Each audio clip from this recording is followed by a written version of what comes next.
Dear students, today we are going to discuss about 10 questions based on the chapter Wave Optics. This mainly includes wave in nature, and the most important principle in it is Huygens principle. Based on such principles, we may consider about 10 questions based on the chapter Wave Optics. The first question is two waves having intensities I1 and I2 pass through the region the same time in the same direction, which means that they are in the same phase.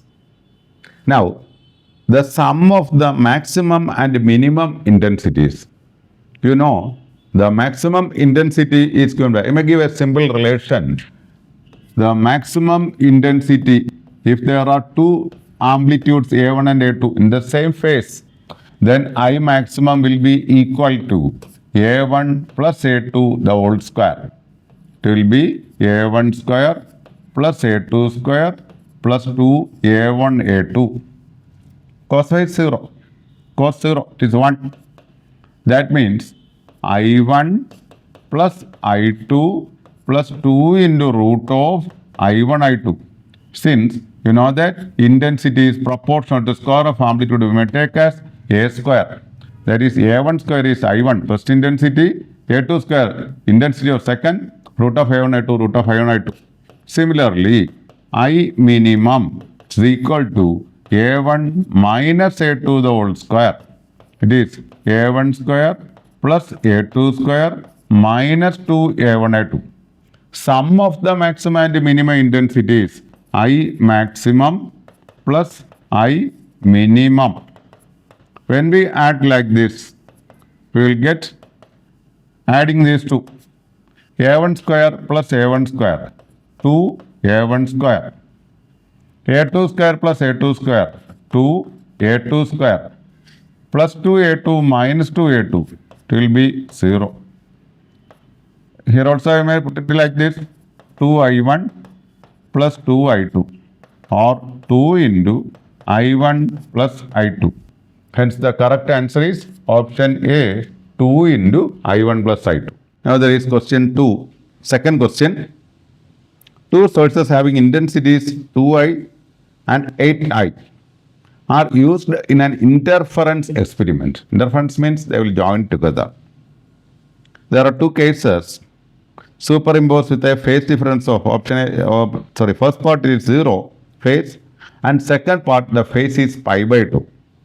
Then the corresponding intensities are to be I equals, the resulting intensity I equals I1 plus I2 plus 2 into root of I1 I2 into cos phi. In the first case, the phase is 0.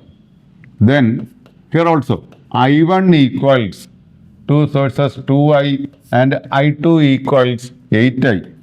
I1 equals 2I, I2 equals 8I. The phase is 0 in the first case. Then I equals 2I plus 8I plus 2 into root of 2I into 8I into cos 0. I may calculate as in the first case I dash.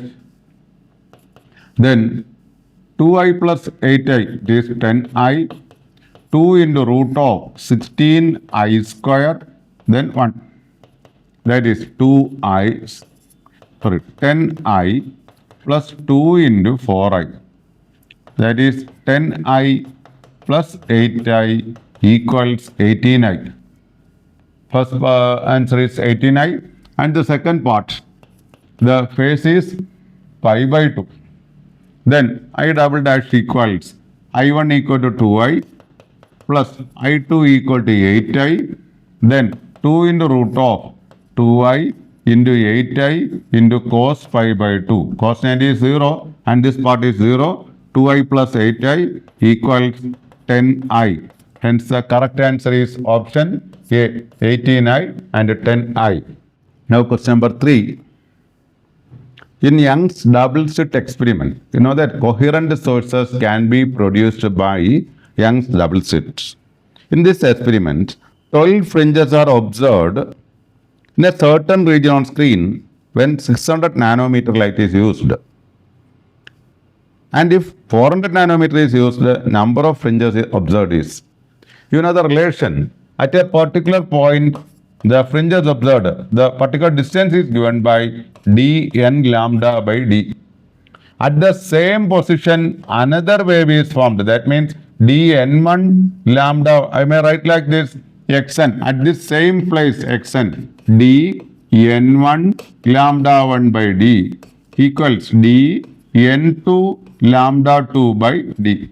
Here capital N small d will not change, only wavelength and number of fringes will change. That means n1 lambda 1 equals n2 lambda 2. Now in this question, 400 nanometer in the second case, 600 nanometer in the first case, 12 fringes. That means 12 into 600 nanometer equals N2 into 400 nanometer. How much is N2? N2 equals 12 into 600 divided by 400. And the answer is 18. N2 equals 18. That is 18 fringes will be observed if we replace 600 nanometer by 400 nanometer. Hence the correct answer is option B, it is 18. Now question number 4. So double slit apparatus is immersed. Young's double slit apparatus itself, it is immersed in a liquid of refractive index 1.33. Separation of slits, it is 0.1 centimeter. Plane of slit is at 1.33 meter. Slits are illuminated by parallel beam. Fringe width is, beta is to be calculated. If it is kept in air, then beta equals d lambda by d. If it is immersed in a liquid, beta equals d lambda by mu d, since lambda changes to lambda by mu. Here, capital D, it is 1.33 meter, and lambda, the value of lambda is 6300 angstrom into 10 raised to minus 10 meter.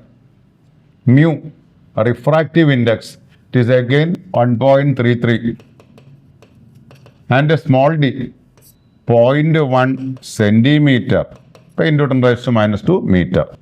Here it cancels. The remaining will be 63 into 10 raised to minus 8 divided by 10 raised to minus 3. That means 63 into 10 raised to minus 5.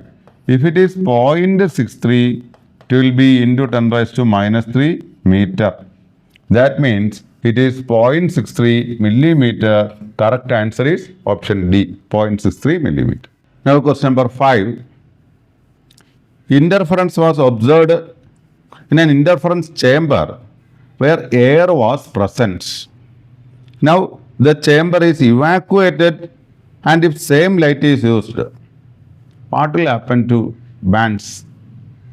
At first there was air, that is beta equals d lambda by mu d. For air, mu equal to 1.003. There was a medium of refractive index.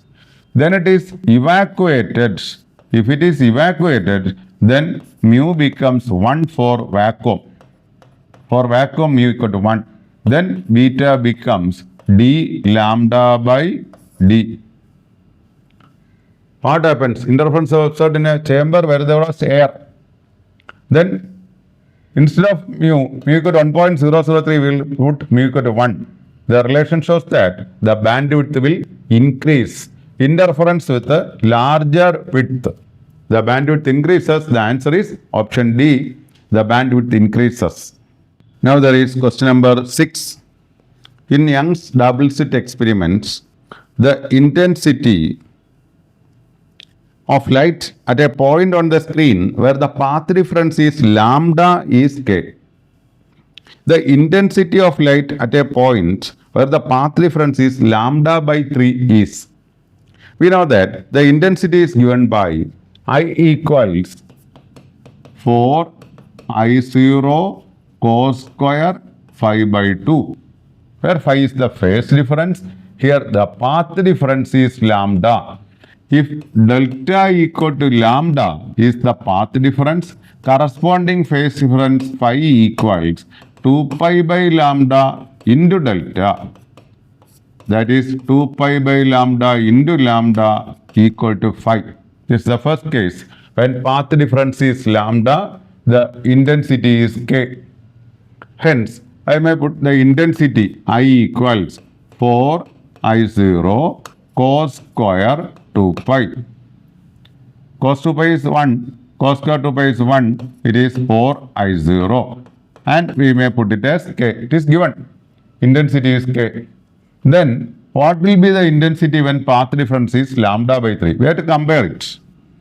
This may be put as I dash. Then, when delta equals lambda by 3, second case, then phi equals phase difference 2 pi by lambda into lambda by 3. That means 2 pi by 3 or 120 degree. Now again the intensity becomes I double dash equal to 4I0 cos square 120. As you know, cos 120 is cos 180 minus theta. 4I0 into cos 180 minus theta is minus cos 60. That means 4I0 into cos 60 is 1 by 2. The square is 1 by 4 and the value becomes I0. How much is I double dash when compared to this value of k?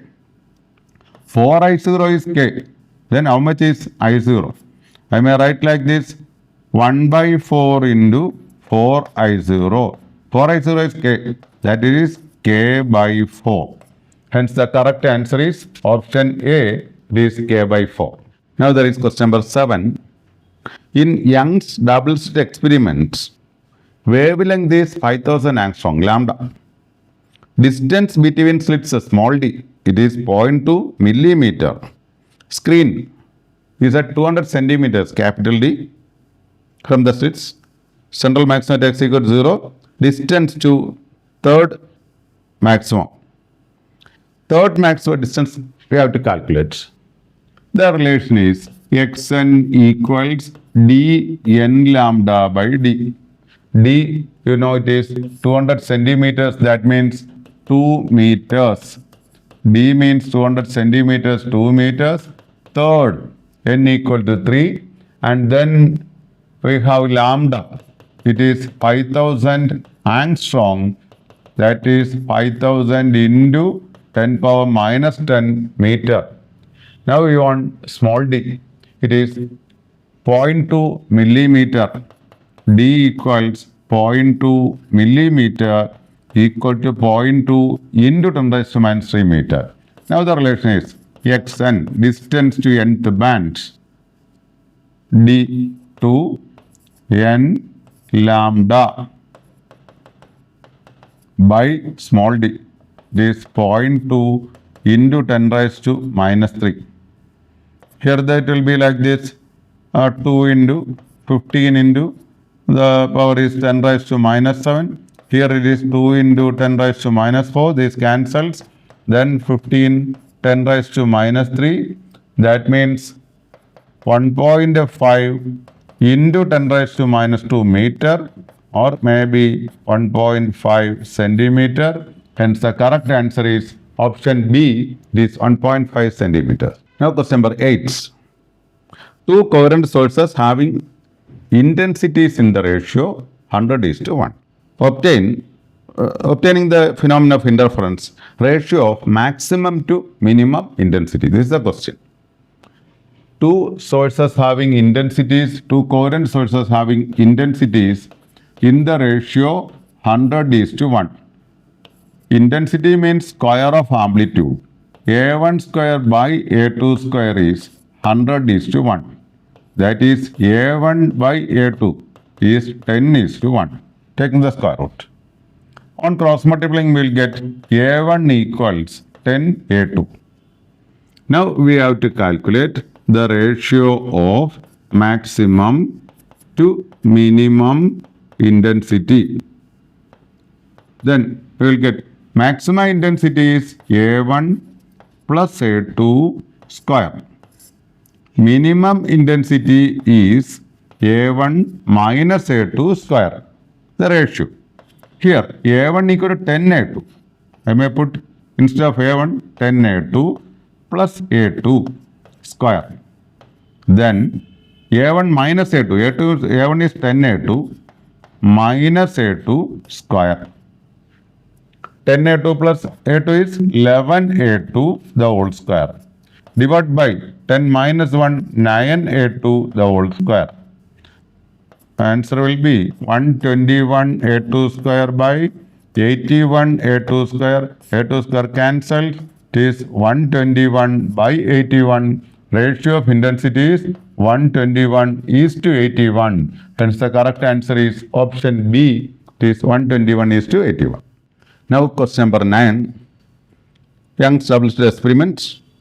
Wavelength of red light is 7,800 angstrom and that of blue is 5,200 angstrom. Value of n for which nth bright band of red coincides with the n plus 1th bright band of blue. Again, coinciding at the same distance, that is xn, equals d n lambda by d. That means n lambda 1 by d coincides with n plus 1 lambda 2 by d. This is the question. We have to calculate n. That is n lambda 1 equals n plus 1 lambda 2. N lambda 1 means that for red light 7,800 angstrom and the next is blue 7,800 into 10 raised to minus 10 may be put to convert it into meter. The other is 5,200 into 10 raised to minus 10 meters. That means n into 78 equals n plus 1 into 52.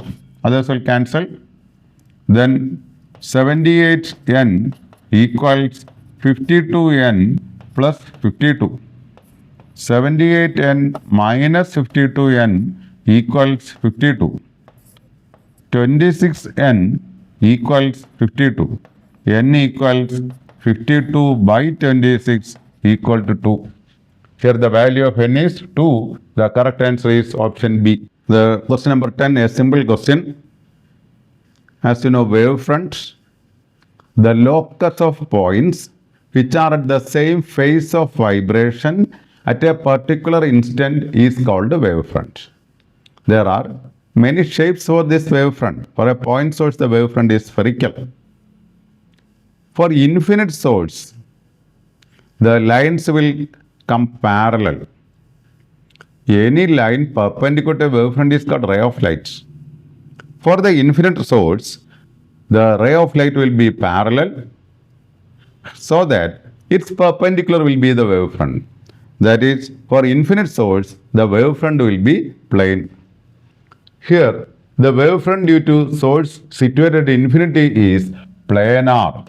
Plane wavefront will be obtained if there are parallel beam. That means source at infinity, the wavefront will be like this. Hence the correct answer is option C, it is planar. While for a point source, the wavefront will be spherical and have many shapes in spherical, concave and convex wavefronts.